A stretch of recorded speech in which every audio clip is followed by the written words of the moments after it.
Hey, what's up, everybody? Dr. Seth Gerlach here with Core Health. Special guest today from Symbol, Miss Becky. Becky, how's it going? Good. How are you? Sorry, we had some technical difficulties. Becky, have you ever had one of these where it just went 100% perfectly smooth? No, I don't. Well, I've had some smoother than others. Last week was a fiasco. I do these every single Friday where Yeah, I'm hosting the show. So yeah, I get it. gotcha. I just didn't know if it was me or I don't know. Okay, good. That It makes me feel a little actually better.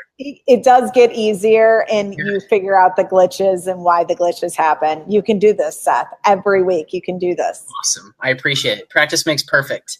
So it's Yes, going to be different today because you're on the other side of the camera here a little bit. You're in the I hot seat. know. Today I want to talk about food.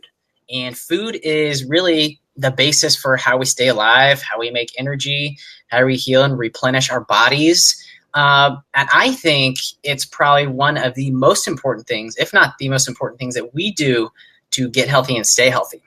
Would you kind of agree with that? I would agree with that. And I think there have been points in my life where I would have disagreed with that or didn't want to listen to what you have to say about that. Yes.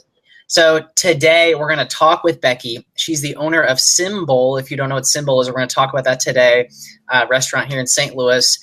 She also does things like AIP friendly menus, Paleo, Whole30, Keto, a lot of these other things. So if you're sticking to any one of these diets right now, or you're just looking to, be healthier with your diet, you want to pay attention and stay tuned because we're going to talk about a lot of this stuff today. So I guess, Becky, let's start with what made you first get into this foodie type scene, but real health food scene.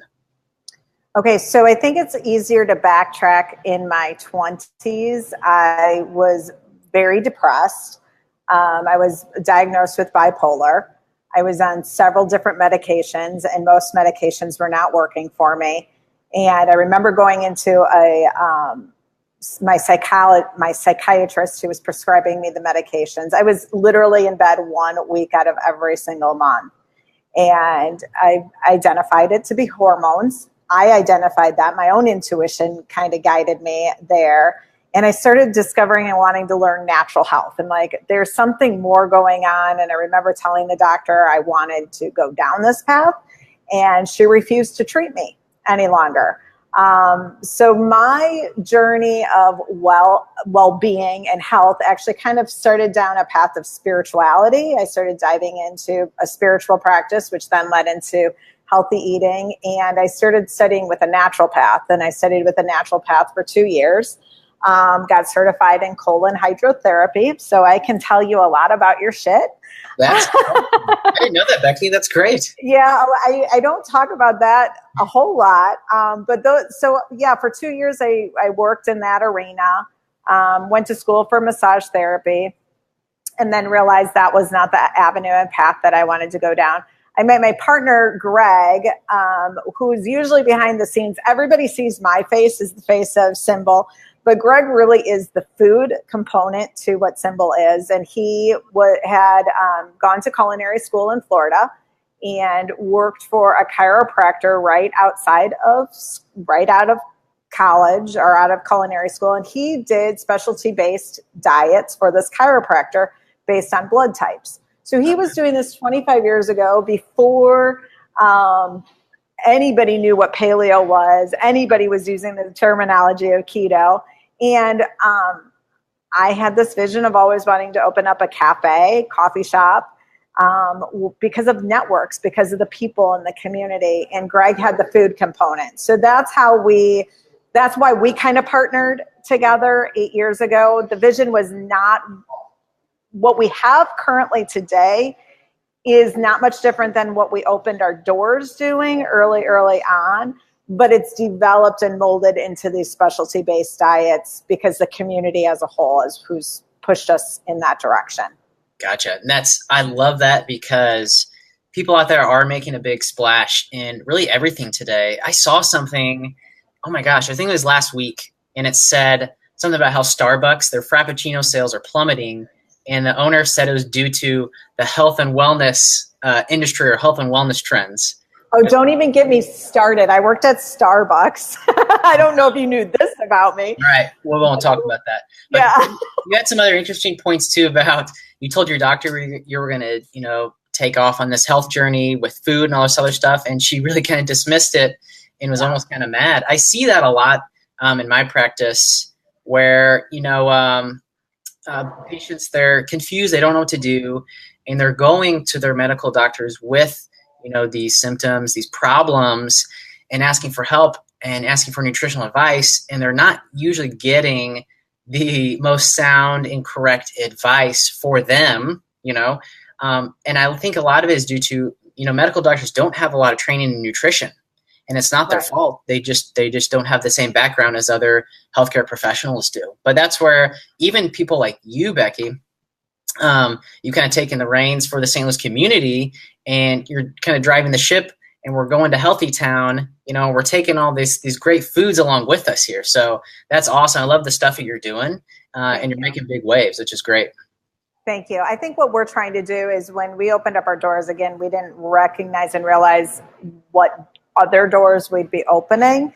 And in this industry, one with a little to no budget, we opened our doors up with $300 in our account 7 years ago. And here we are 7 years later, and we rebranded from the Hot Pot to Symbol. And in doing that, then it's trying to educate, what is this that you do? What is this meaning of food as medicine? And that's where we started collaborating with functional medicine doctors and really pulling in this educational components. So we're building this community, not just us doing it by ourselves, but partnering with people like you.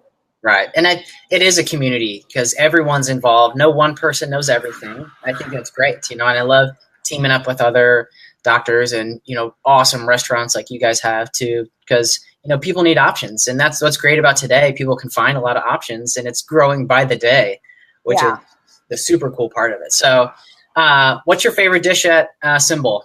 Put you on the spot here. So I seem to go back. I go back and forth. I love, I think too often people combine the sauces. Gotcha. And they miss some of the best flavors by not leaving the sauces just by themselves. The green curry is one of my top favorites. Gotcha.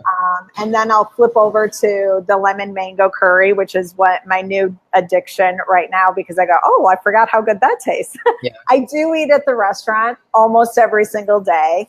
I never get bored with it. I still crave it. It's my go-to restaurant. That's awesome. So cool. So you created this little pet project that, you got your own kitchen, but oh, hey, you got the whole community to come hang out with you too. And eat for dinner, that's great. Yeah. So I want to talk about, you do specific types of dietary or for dietary restrictions, things like that we could say. So did it start out more paleo-ish and then it kind of molded into other things? Is that how it started? So we opened our doors knowing we were going to be gluten-free and cater to the vegan community as well. We really did not know what paleo was. Our very first customer that came in was paleo, and she realized, oh, I can eat here.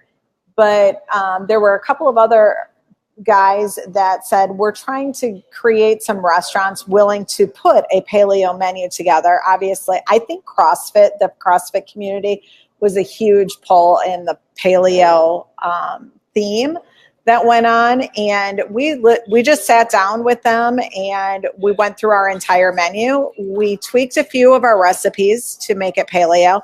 That was when sweet potatoes came onto our menu as well, to add that. And then obviously Whole30, which is the super clean of paleo, was formulated as well.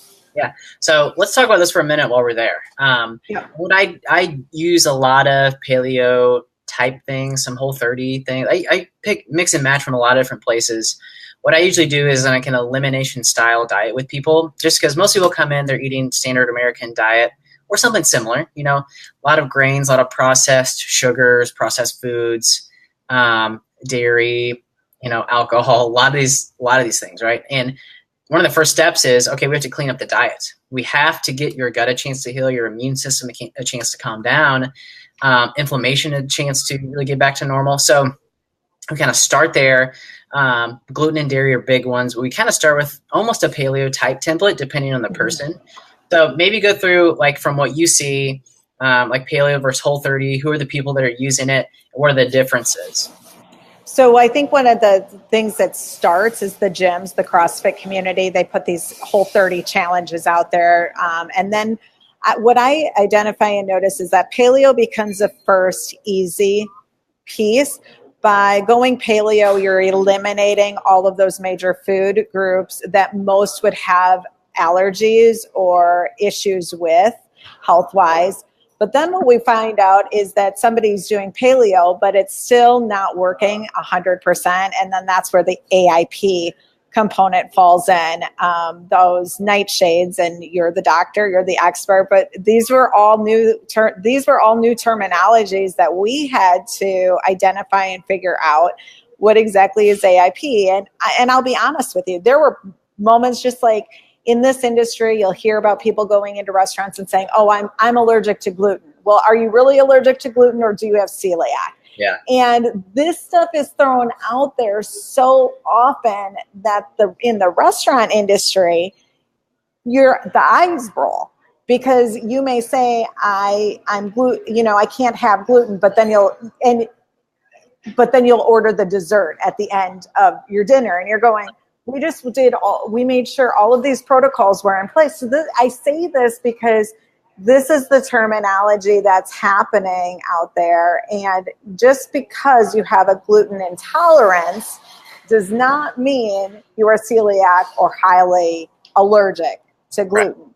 Right. Yes. And we've got to be cautious when using this terminology, because when you have somebody who truly is, and it's not taken into consideration and the cross-contamination happens, now you're getting the phone call that somebody was sick. Right. That's a big deal too. I've been with people, kind of a funny story, but we go to restaurants and they'll get like a a fried chicken sandwich, but they say, "I want gluten-free bun." And I'm like, what do you do? But I think it's a really good point you put up. So with paleo, we're talking about limiting legumes, limiting grains, dairy, really focusing on good quality meat, vegetables, just a small amount of fruits, nuts and seeds, really, right? Right. So, and even eliminating a lot of the nuts. I mean, peanuts is not in the paleo protocol. And again, you're eliminating those that most would be highly allergic to. Right. And that's the goal. So the people I see coming in, they've got, those big foods that, hey, we can get out, and that's going to allow your body to heal. So it's different. An allergy is different from an intolerance. And sometimes people just can't digest it. So getting rid of those can be very big. You touched on AIP also, so autoimmune paleo, for those who don't know. And so you have certain dishes for this also, right? So AIP is paleo, but it's more restrictive in that it takes out eggs, takes out nightshades, and even nuts and seeds. So what are some of the dishes that you have that are AIP friendly?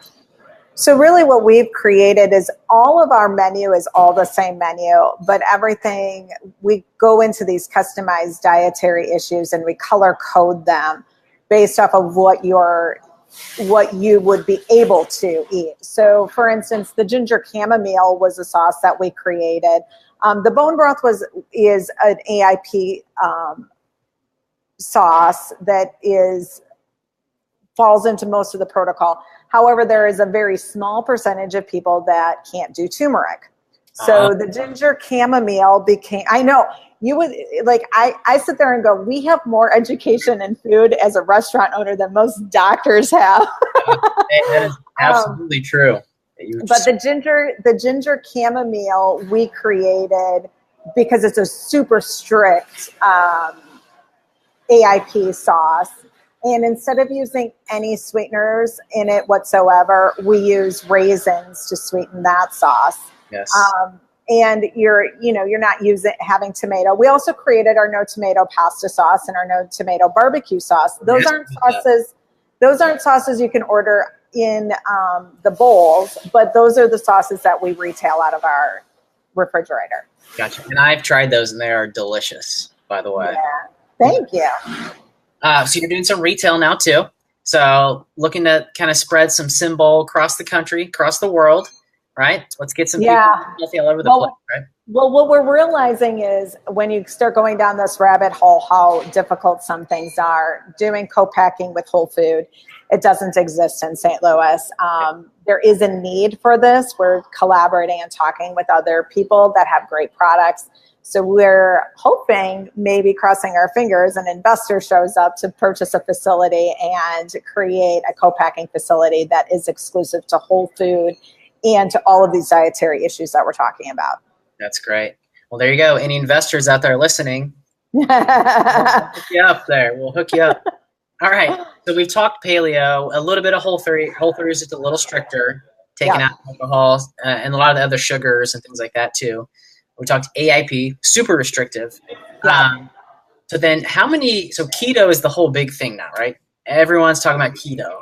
Yeah. So how many of your customers coming in are looking for keto meals? And then what do you provide for keto meals, really? So what I hear more often than strict keto is I hear people saying that they're mostly keto.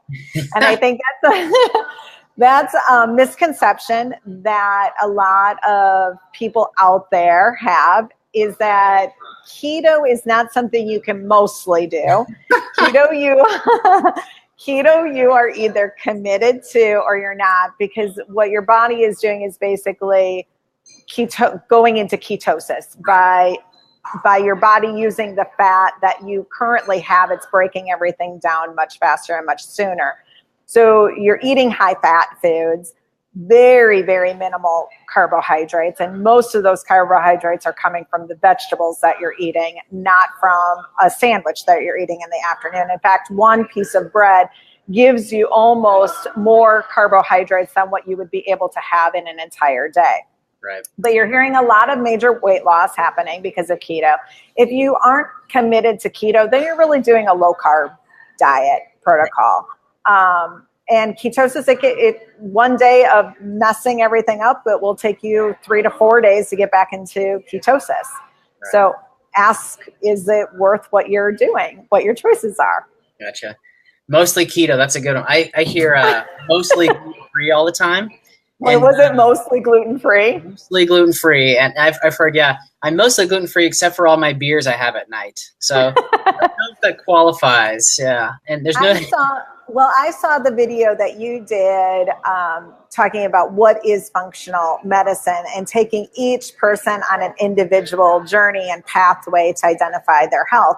Yep. And I honestly think that that's what people need to tap into. They need to tap into what works for them for a longevity of a lifestyle.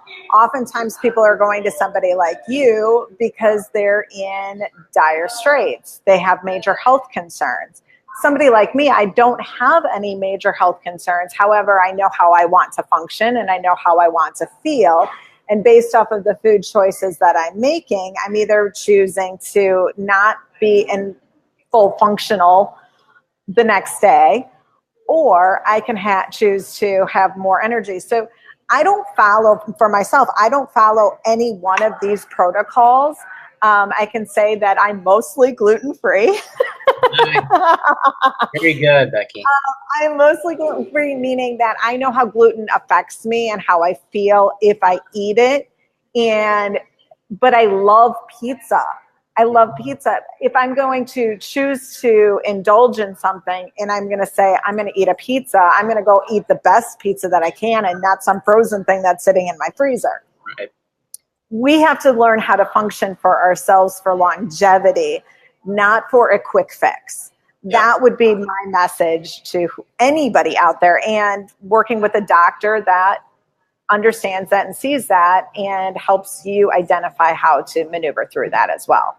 Yeah, for sure. And there's a lot of great functional medicine doctors out there too. And I like what you said. And that's why I hate using the word diet, because people have such a bad connotation with that, oh, I have to starve myself, or all I eat is lettuce all day, or, things like that. But it's all about sustainability, like you said, putting in, same thing, anything we're doing. If we're trying to make a a good morning routine. It's about repetition and that becoming a habit.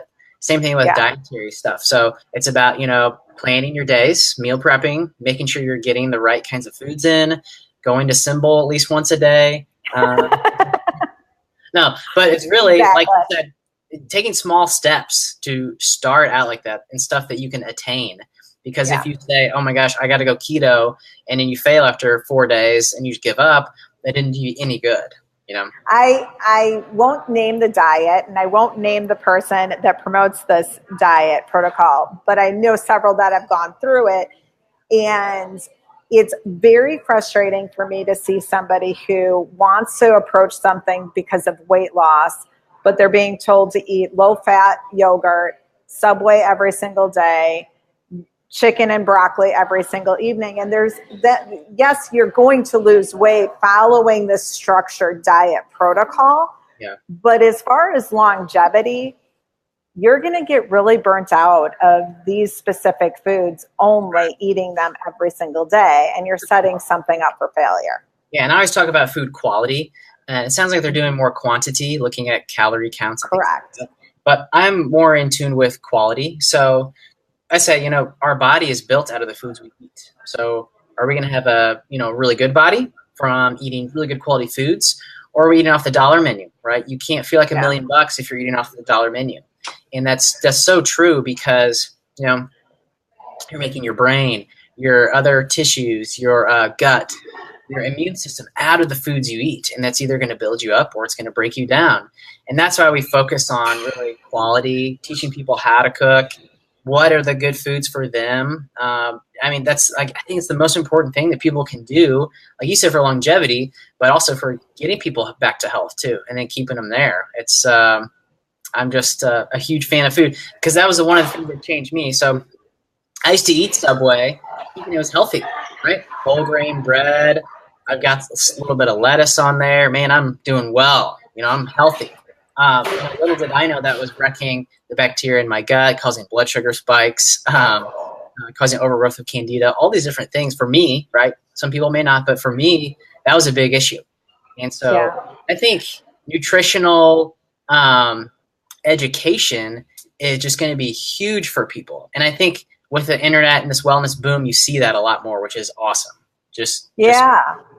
It's what makes all of this, I think that that's what this community as a whole is doing. We're all in some levels struggling to get the message out there. And we're all like these little pods, trying to do it all ourselves. But we're finding that collaboration and the community promoting each other, talking about what everybody is doing and continuing to educate and put these resources out there. People are starting to ask more questions and they're seeking it out.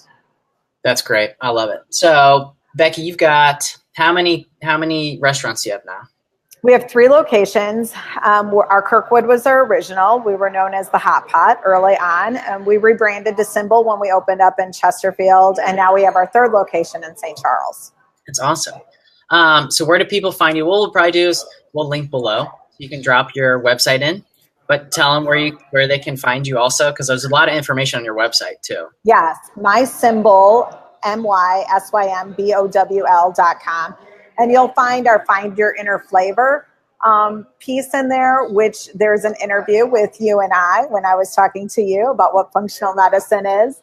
And what we've created is a database of resources, these interviews with other doctors. And we're also going to have patients that have their own healing stories and can relate to people as well. But that's one of our resources that we offer for free. That's awesome. And you guys at Symbol, you're one of the highlights of the wellness community here in St. Louis, and hopefully even spreading out. That would be the ideal goal. Again, it's all about finding those investors. Right. You're still listening. If you're still listening, but that's great because what we're doing is we're helping people. We're touching lives. We're extending lives, which has a way bigger effect than you can ever imagine. So that's awesome. Yeah, we're truly. I believe that this is about leaving a legacy for the next generation by shifting and making the changes today leads to so much more prosperity, not just in wealth and in money, but also in our health as well. I love it.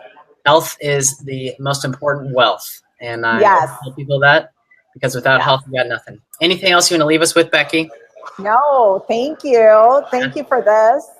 Absolutely. Thanks for coming on. Always a pleasure. So I'll have to jump back on your podcast or your video here soon, and we can have fun again. Okay, sounds perfect. Thanks, Seth. Thanks a bunch. Thank you, everybody. Take care.